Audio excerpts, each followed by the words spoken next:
नमस्कार दोस्तों, मैं अंकित सिंह गोलू अपने YouTube चैनल में आपका बहुत बहुत स्वागत करता हूं। दोस्तों, आज का यह वीडियो 12th क्लास के लिए है और फिजिक्स विषय से संबंधित है। 12th क्लास के फिजिक्स के चैप्टर 3 जिसका नाम है विद्युत धारा, इसे अंग्रेजी में इलेक्ट्रिक करंट कहते हैं, इसके 8वें भाग का आज हम लोग अध्ययन करेंगे। इससे पहले इस चैप्टर से संबंधित 7 भाग यानी कि 7 वीडियो हमारे YouTube चैनल अंकित सिंह गोलू पर अपलोड किया जा चुका है। यदि आप उस वीडियो को नहीं देखे हैं तो उसका लिंक डिस्क्रिप्शन में दे दिया जाएगा, या हमारे YouTube चैनल के प्लेलिस्ट में जाकर के 12th क्लास के फिजिक्स का एक अलग फोल्डर आप प्राप्त कर पाएंगे और बारी बारी से घर बैठे उस वीडियो को देख करके अपने नॉलेज को इम्प्रूव कर पाएंगे। आइए आज हम लोग चलते हैं प्रतिरोध की ताप पर निर्भरता का अध्ययन करने। यह एक छोटा सा टॉपिक है। इससे पहले के वीडियो में हम लोगों ने पढ़ा था कि प्रतिरोध किसी चालक का वह गुण होता है जो उसमें प्रवाहित होने वाले धारा का विरोध करता है। मतलब कि किसी चालक के भीतर धारा का विरोध करने वाला गुण अधिक है तो उसमें प्रतिरोध अधिक है, धारा का विरोध करने वाला गुण कम है तो उसमें प्रतिरोध कम है। और प्रतिरोध का हम लोग एक सूत्र प्राप्त किए थे ओम के नियम से, R बराबर V बटा I हम लोग पढ़े थे। तो इसमें हम लोग पढ़े थे कि R का मान न तो V के मान पर निर्भर करेगा न तो I के मान पर निर्भर करेगा। अब ऐसा क्यों? तो उसमें हम लोग समझे थे कि जैसे ही वोल्टेज को बढ़ाएंगे तो करंट बढ़ जाएगा, या करंट को बढ़ा तभी पाएंगे जब वोल्टेज बढ़ेगा, तो V बढ़ने के साथ I भी बढ़ जाएगा। तो इसीलिए R के मान में कोई परिवर्तन नहीं होगा। तो वोल्टेज पर या करंट पर R का मान निर्भर नहीं करता है। ये ओम के नियम से हम लोग समझे थे।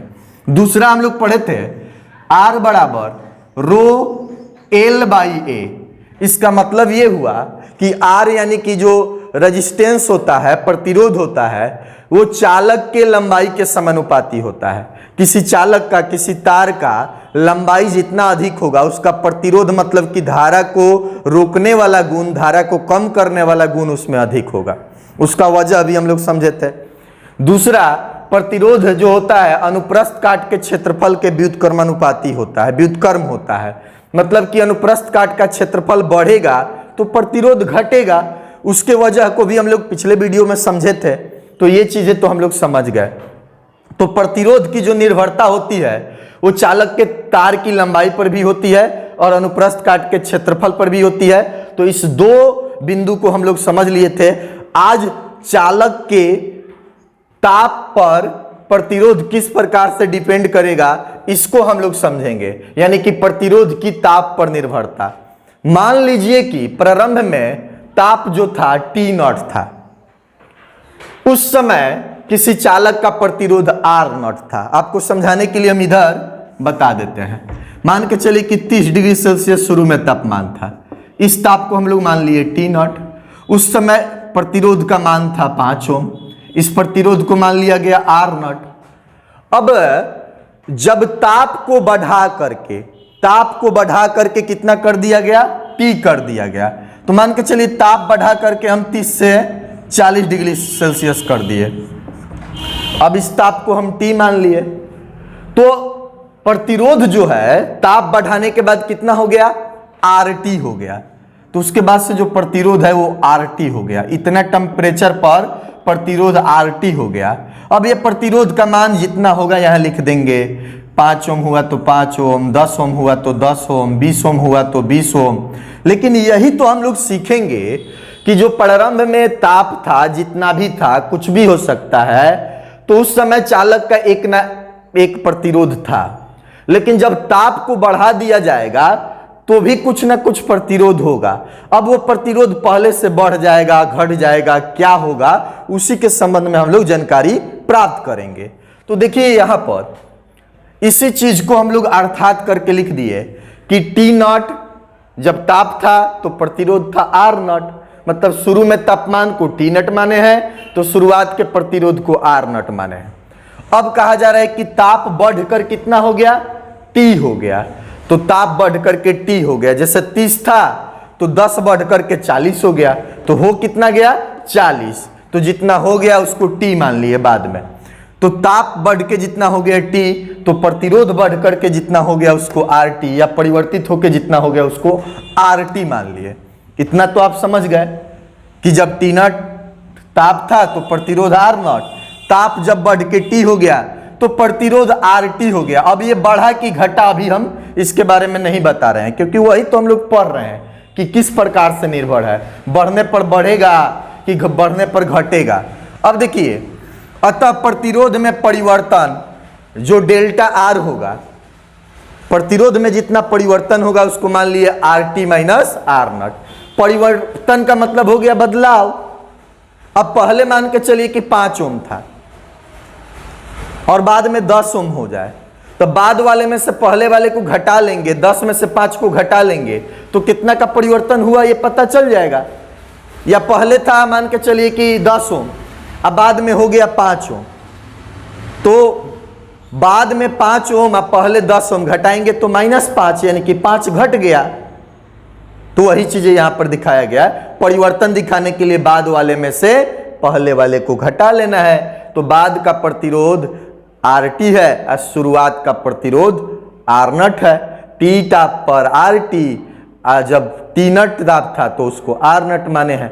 ये प्रतिरोध का परिवर्तन हो गया। प्रयोगों से पाया गया है कि ताप बढ़ने पर प्रतिरोध में परिवर्तन जो होता है वो प्रारंभिक प्रतिरोध के समानुपाती होता है।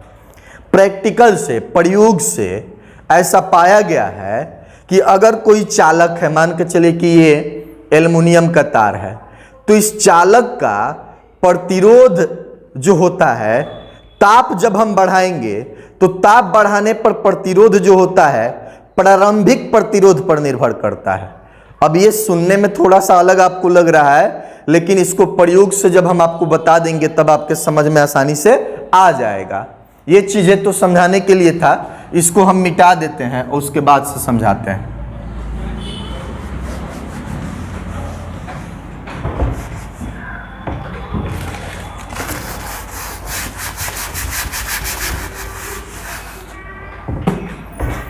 यहां पर आप समझिएगा ठीक से। मान के चलिए कि एक 10 ओम का प्रतिरोध था और एक 100 ओम का प्रतिरोध था। कब? जब तापमान था 30 डिग्री सेल्सियस। अब हम क्या किए कि तापमान को 35 डिग्री सेल्सियस कर दिए, मतलब कि तापमान में वृद्धि कर दिए।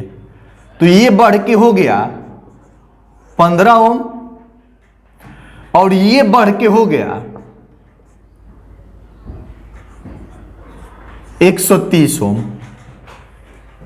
अब आप देखोगे तो 30 डिग्री सेल्सियस ताप पर एक प्रतिरोध 10 ओम का था, एक दूसरा प्रतिरोध 100 ओम का था, लेकिन ताप में कितना का परिवर्तन किए? 5 डिग्री सेल्सियस का।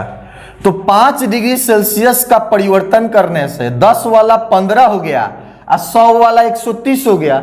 खूब ध्यान से देखोगे तो पाओगे कि तापमान में परिवर्तन तो दोनों प्रतिरोधों के लिए 5 डिग्री सेल्सियस किया गया है, मतलब कि समान ही किया गया है, लेकिन जिसका शुरुआत का प्रतिरोध कम था उसका प्रतिरोध ताप बढ़ाने पर कम बढ़ा। जिसका शुरुआत का प्रतिरोध ज्यादा था, ताप बढ़ाने पर उसका प्रतिरोध भी ज्यादा बढ़ा। 5 डिग्री सेल्सियस ताप बढ़ाए और इसमें परिवर्तन हुआ 5 ओम का, इसमें परिवर्तन हुआ 30 ओम का। मान लो कि कोई 1000 ओम का प्रतिरोध रहता और उसमें भी 5 डिग्री सेल्सियस तापमान को बढ़ाते तो और ज्यादा उसका प्रतिरोध बढ़ जाता। हो सकता था कि वो 1000 था तो 1080 हो जाता, 1090 हो जाता, 1100 हो जाता, 1050 हो जाता। मतलब कि इतना ही परिवर्तन नहीं होता, ज्यादा परिवर्तन होता। तो प्रयोगों से एक बात तो स्पष्ट है कि अगर अलग अलग तार है, उस अलग अलग तार का प्रतिरोध अलग अलग है और उस अलग अलग प्रतिरोध में जब हम समान ताप में वृद्धि करेंगे, तापमान में समान वृद्धि करेंगे सबके लिए, तो तापमान में समान वृद्धि करने से सबका प्रतिरोध में समान परिवर्तन या समान वृद्धि नहीं होगा। जो उस समय ज्यादा प्रतिरोध था उसका प्रतिरोध बढ़ेगा भी ज्यादा। तो ये उम्मीद करते हैं कि आप समझ चुके होंगे। जैसे 10 ओम का था तो 15 हुआ, लेकिन 100 ओम का था तो 130 हुआ, और तापमान में परिवर्तन दोनों के लिए बराबरी किए हैं। तो वही यहां पर लिखवाया गया है कि जो प्रतिरोध में परिवर्तन हुआ, मतलब प्रतिरोध जो चेंज हुआ, बदला, बढ़ा, वो प्रतिरोध किसका ज्यादा बढ़ा? तो जिसका शुरुआती प्रतिरोध यानी कि आर नॉट, शुरू में टी नॉट ताप पर जिसका प्रतिरोध अधिक था, तो जिसका प्रतिरोध प्रारंभ में अधिक था, प्रारंभिक ताप पर अधिक था, तो उसका प्रतिरोध में परिवर्तन भी अधिक हुआ। अब दूसरा एक प्रयोग से पाया जाता है कि प्रतिरोध में परिवर्तन ताप में परिवर्तन के समानुपाती होता है चालकों के लिए। जैसे किसी चालक को आप जितना ज्यादा गर्म करिएगा तो उस चालक में जो प्रतिरोध का मान होगा उतना ही बढ़ेगा। जैसे मान के चलिए कि अब आप ले लीजिए एक 10 ओम का प्रतिरोध। अब इस 10 ओम का प्रतिरोध था 30 डिग्री सेल्सियस ताप पर। जब इसको 30 से बढ़ा करके आप 40 कर दिए तो मान के चलिए कि ये हो गया 15 ओम, 16 ओम, कुछ भी हो गया। अब 40 से आप 50 कर दीजिएगा तो और ही ज्यादा हो गया 22 ओम, 23 ओम, 20 ओम, 21 ओम, कुछ भी। तो जैसे जैसे ताप में परिवर्तन अधिक होगा, यहां ताप में परिवर्तन 10 डिग्री सेल्सियस था तो प्रतिरोध में परिवर्तन 6 ओम का था। यहां से यहां देखिएगा तो ताप में परिवर्तन 20 डिग्री का हो गया, ये 30 से 50 हो गया, तो ये प्रतिरोध 10 से 22 हो गया। तो जब 20 डिग्री सेल्सियस का परिवर्तन तो 12 ओम, और जब यहाँ पर देख रहे हैं कि 10 डिग्री सेल्सियस का परिवर्तन तो यहाँ पर आपको 6 ओम। इसका मतलब सीधा ये है कि ताप में जितना ज्यादा परिवर्तन करिएगा चालक के प्रतिरोध का मान उतना ही बढ़ेगा। ये समझने के लिए था, मिटका देते हैं।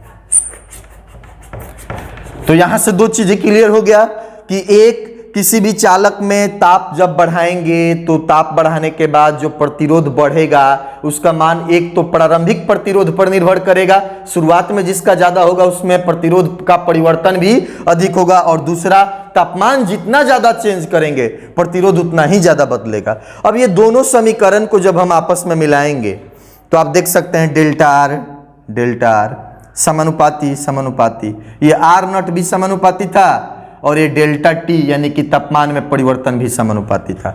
अब समानुपाती चीजों को जब बराबर करते हैं तो एक नियतांक आता है, तो डेल्टा आर मतलब प्रतिरोध में परिवर्तन बराबर बराबर कर दिए। अब ये मत समझिएगा कि ये भी क्या है, समानुपाती का चीज है, ये अल्फा है, एक समानुपातिक नियतांक है, इसको ताप गुणांक कहते हैं। और बाकी आर नॉट मतलब शुरुआत का प्रतिरोध और डेल्टा टी मतलब कि तापमान में परिवर्तन। तो ये चीजें आप समझ चुके थे कि आर नॉट पर भी डिपेंड करता है प्रतिरोध का परिवर्तन, और डेल्टा टी मतलब ताप में परिवर्तन पर भी प्रतिरोध का परिवर्तन निर्भर करता है। ये दोनों बढ़ने पर प्रतिरोध में परिवर्तन बढ़ता है। तो खूब अच्छे से आप ये समझ चुके हैं, ये हो गया। अब यहां पर ध्यान दीजिएगा, इसको समीकरण 3 मान लिए, समीकरण 3 मान लिए। समीकरण 3 में डेल्टा आर के जगह R T minus R naught रखें। देखिए R T minus R naught delta R है। क्यों डेल्टा आर है? डेल्टा शब्द का मतलब होता है परिवर्तन। तो देखिए शुरुआत में जब तापमान टी नॉट था तो प्रतिरोध उसका आर नॉट था, मैंने शुरू में 30 डिग्री सेल्सियस था तो मान लेते हैं प्रतिरोध 5 ओम था। अब तापमान बढ़ के 40 हो गया तो 40 डिग्री सेल्सियस तापमान हो गया, मतलब तापमान को टी मान लिए, तो उस समय प्रतिरोध मान के चलिए कि आपका 5 से बढ़ के 8, 10, 12, 15 जितना हो गया ये हो गया। ते दोनों प्रतिरोध क्या है, एक बाद का है तापमान बढ़ाने के बाद का, और एक तापमान जब पहले शुरुआत का था तब का। तो ये दोनों का अंतर मतलब कि प्रतिरोध का अंतर हो गया। तो ये चीजें यहां पर समीकरण 3 में रख दिया जाएगा। तो ध्यान दीजिएगा, समीकरण 3 में डेल्टा आर के जगह यहां मान रख दिए, डेल्टा आर के जगह R T minus R naught, मैंने बाद में से पहले के घटा देंगे तो परिवर्तन पता नहीं चल जाएगा जी, बराबर का बराबर, उसके बाद से अल्फा तो अल्फा आर नॉट डेल्टा है। अब आर टी को इधर रखे हैं, आर नॉट को उधर भेजे हैं, तो आर नॉट इधर माइनस में था तो उधर जाके प्लस में हो गया। अब 1 प्लस 2 लिखो या 2 प्लस 1 लिखो, 3 आएगा। तो इतना प्लस आर टी लिखो, आर नॉट लिखो, या आर नॉट प्लस इतना लिखो, बात एक ही है। तो इसको लिख दिया गया, ये इधर से माइनस में था तो उधर चला गया यहाँ पर। तो ये भी सूत्र हो गया। लेकिन इसमें हम लोग देख रहे हैं कि इसमें भी आर नॉट कॉमन है, इसमें भी आर नॉट कॉमन है। मतलब कि प्रारंभिक प्रतिरोध टी नॉट जब तापमान था उस समय का प्रतिरोध इसमें भी कॉमन है और इसमें भी कॉमन है। मतलब कि दोनों में मौजूद है, तो कॉमन यानी कि उभयनिष्ठ ले लेते हैं, यहाँ पर बाहर कर लिए। तो ये आर टी बराबर आर नॉट मतलब कि प्रारंभिक प्रतिरोध, तो यहाँ ये हट गया तो एक बचा, प्लस था तो प्लस, अल्फा था तो अल्फा, आर नॉट को तो कॉमन ही ले लिया है, डेल्टा टी बचा तो डेल्टा टी। ये हमारा फाइनल सूत्र हो गया। उम्मीद करते हैं कि आप चीजें समझ चुके होंगे। तो प्रारंभ का तापमान टी नॉट, प्रारंभ का प्रतिरोध आर नॉट। जब तापमान टी हो गया तो प्रतिरोध आर टी हो गया, तो तापमान में परिवर्तन यानी कि डेल्टा टी हो गया। डेल्टा टी का मतलब बाद के तापमान में से पहले के तापमान को घटा सकते हैं, और डेल्टा आर का मतलब प्रतिरोध में परिवर्तन, तो बाद के प्रतिरोध में से पहले के प्रतिरोध को घटा सकते हैं, यहां दिखाए हैं। अब ध्यान दीजिएगा, ये जो अल्फा होता है, यहां से भी समझ सकते हो, यहां से भी, कहीं से भी समझ, यहां से ही समझिए। ये जो अल्फा होता है इस पर आप विचार करिए ध्यान से। ये अल्फा जो है ताप गुणांक है। आप लिख सकते हैं जहां अल्फा बराबर ताप गुणांक, एक तरह का नियतांक है, गुणांक है। अब गौर करिए, चालक के लिए अल्फा का मान प्लस VE मतलब कि धनात्मक होता है, और अर्धचालक के लिए अल्फा का मान ऋणात्मक होता है। कुछ चालकों के लिए शून्य होता है, उस पर बाद में आएंगे। अब बताइए कि शुरुआत में चालक का प्रतिरोध कितना था? आर नॉट था। ताप बढ़ा देने के बाद कितना हो गया? आर टी हो गया। अब हमको जानना है कि ये जो प्रतिरोध आर टी है, मतलब कि ताप बढ़ाने के बाद, ताप को टी कर देने के बाद का जो प्रतिरोध है, ये प्रतिरोध इस आर नॉट वाले प्रतिरोध से बढ़ गया कि घट गया। तो आर टी निकालने के लिए सूत्र हमारा ये है या ये भी सूत्र है। तो अब इस सूत्र से हम लोग समझेंगे, ध्यान दीजिएगा। चूंकि अल्फा का मान धनात्मक होता है चालकों के लिए, चालक पदार्थों के लिए, लोहा के लिए, तांबा के लिए, एल्युमिनियम के लिए, चांदी के लिए, सब के लिए। अब बताइए, आर टी जब निकालिएगा आप, तो आर नॉट मतलब कि शुरुआत का प्रारंभिक ताप का प्रतिरोध में जोड़िएगा अल्फा गुना इतना। अब बताइए कि अगर इसको प्लस में, ये प्लस में होगा, प्लस में होगा, तो इस सब के मान में से आप कुछ गुना करिएगा तो इसमें प्लस में कुछ ना कुछ जुड़ेगा, क्योंकि आर नॉट पहले से है। अब मान के चलो यहाँ 2 है, यहां पर कुछ है, 3 है, 5 है, कुछ भी गुना करके, तो ये जो प्लस में रहेगा, तो यहां प्लस में रहेगा तो आर नॉट में ये जुड़ेगा, तो आर नॉट में जुड़ेगा तो आर नॉट से ज्यादा हो जाएगा, और ये मान किसका आ रहा है? आर टी का। तो शुरुआत में जब आर नॉट था टी नॉट ताप पर, जब आर टी ज्ञात कर रहे हैं, तो आर टी में क्या कर रहे हैं? आर नॉट के मान में तो कुछ जुड़ ना रहा है ना जी। आर टी न निकालने के लिए ये फॉर्मूला अप्लाई करिएगा। तो आर टी मतलब टी ताप का रेजिस्टेंस, तो टी ताप का जब रेजिस्टेंस निकालिएगा तो आर नॉट में आप कुछ ना कुछ तो जोड़ेंगे ना, क्योंकि ये तो प्लस में ना है, तो प्लस का मतलब कि जोड़ना ना पड़ेगा। और जब जोड़िएगा तो बताइए ये आर टी का मान आर नॉट से बढ़ जाएगा कि नहीं? बिल्कुल बढ़ जाएगा। आर नॉट जितना था उसमें है जुड़ेगा तो आर नॉट से ज्यादा ना हो जाएगा, और ये जो ज्यादा हो जाएगा वो किसका मान है? आर टी का मान है, मतलब कि ताप बढ़ाने के बाद प्रतिरोध का मान है, तो इसलिए आर टी का मान बढ़ जाएगा, यानी आर टी का मान ज्यादा होगा आर नॉट से। देखिए आर नॉट शुरुआत का था, तो आर नॉट, आर टी में क्या करना है? आर नॉट को भी लेना है, प्लस में इतना को भी लेना है, और चूंकि अल्फा धनात्मक है तो इसमें प्लस में मान आएगा, इसका ऋणात्मक रहता तब ना माइनस में आता, तो इसका मतलब कि आर टी ज्यादा हो गया आर नॉट से।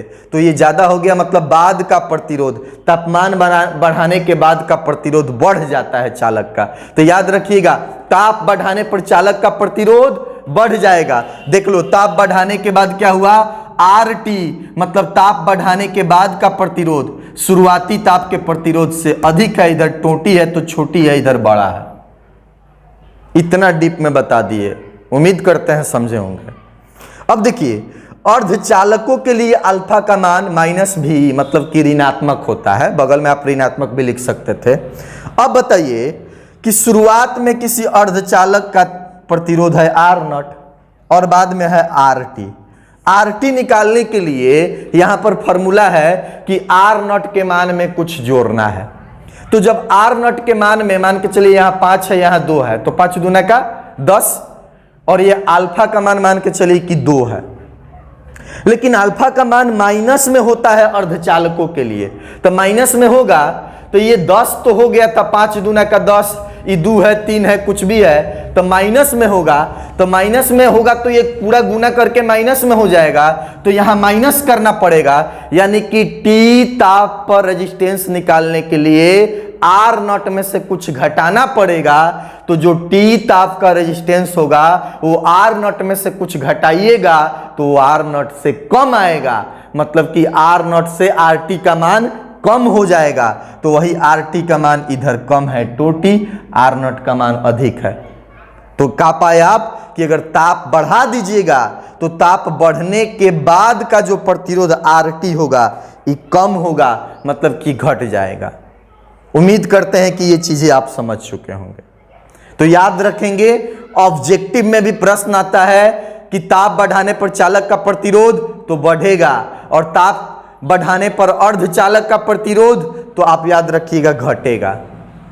अब इसी तरीके से ताप घटाने पर कर दे तो इस टर्म को आप उल्टा कर दीजिएगा। ताप बढ़ने पर आपने पाया कि चालक का प्रतिरोध बढ़ेगा, और ताप बढ़ने के बाद मतलब जो RT प्रतिरोध होगा वो क्या होगा, अर्धचालकों के लिए घटेगा। तो जब ताप कम करने की बात कर दे कि ताप घटाएंगे तो चालक का प्रतिरोध बढ़ेगा नहीं घटेगा, क्योंकि ताप बढ़ाना नहीं कह रहा है, घटाना कह रहा है। यहां पर भी याद रखिएगा, ताप बढ़ाने पर अर्धचालक का प्रतिरोध घट रहा है, लेकिन ताप घटाएंगे तो बढ़ेगा। इसको सेमीकंडक्टर चैप्टर में भी आप अच्छे से समझ पाएंगे। तो उम्मीद करते हैं इसको आप समझ चुके होंगे, बहुत विस्तार में आपको बता दिए। अब ध्यान दीजिए कि आप इस सूत्र को याद रखेंगे, कोई न्यूमेरिकल पूछा जाए, आगे हम न्यूमेरिकल का भी सीरीज लेकर के आएंगे। अब इस वीडियो में कुल मिला करके और 7-8 भाग आएगा, तो उसके बाद से ये वीडियो आपका मतलब चैप्टर कंप्लीट हो जाएगा। उसके बाद से इंपॉर्टेंट न्यूमेरिकल भी हम लोग 1-2 सीरीज ला करके करेंगे और कोशिश रहेगी जल्द से जल्द इस चैप्टर को खत्म किया जाए। तो वीडियो अच्छा लगे तो इसको लाइक करें, चैनल को जरूर सब्सक्राइब करें, अधिक से अधिक दोस्तों में शेयर करें वीडियो को और हमें प्रोत्साहित करें। आप सभी के बीच हम फिर हाजिर रहेंगे अगले वीडियो में कल, यानी कि प्रतिरोधों का समूहन लेकर के श्रेणी क्रम और समांतर क्रम। बहुत महत्वपूर्ण टॉपिक है, बोर्ड एग्जाम में कई बार पूछा गया है। तो कल हम आपको अगले वीडियो में उस टर्म के साथ मिलेंगे। नमस्कार।